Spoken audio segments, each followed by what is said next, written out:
we had a meeting with the governing stakeholders, Federal Railroad Administration, Mass DOT, a representative of Amtrak, and the Department of Public Utilities at the site, Fish and Wildlife Service as well. We have a grant that we've received from them that would to do a parking lot to make the meadows more accessible to people, especially people with disabilities, and their access point is over that crossing, so they have somewhat of a vested interest in it. And as they well. showed up for that meeting also. And they did, yes. Oh, good. It was a relatively productive discussion, but for Amtrak's absence, and I'm told there was confusion about the date. They said they did have their attorney there. But we did learn more about the process and the responsibilities, and because it is a public crossing, and now that that's been clarified, it had previously been regarded by some of those same stakeholders as a private or closed crossing. Now everyone is in agreement that it is a public crossing. Amtrak ultimately has responsibility. So regardless of what funding source or whatever we do, it's Amtrak will, or their contractors will install the improvements.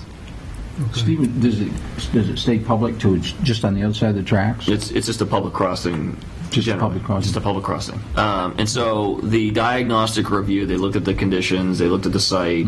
I have not seen the report, although I know from talking to Mass DOT this morning, checking in with them this morning, that they are in the process of finalizing it, and that they will recommend controlling arms and lights and signals and upgraded signage and things like that. So they are going to recommend the full treatment.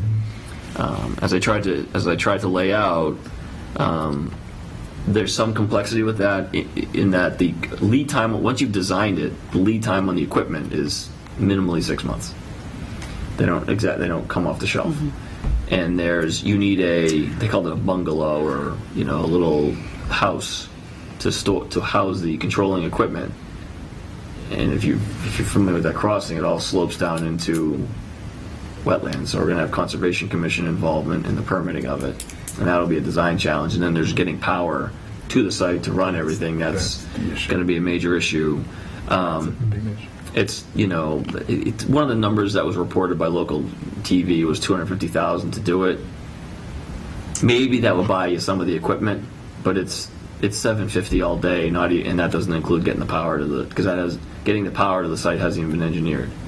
So the point of all of this is that the one action step the town can take is to notify Amtrak and the Federal Railroad Administration and Mass DOT that we are interested in having traffic controls put in. That step has taken place. The net result of taking that step is the diagnostic review. The report is going to recommend installing the controls.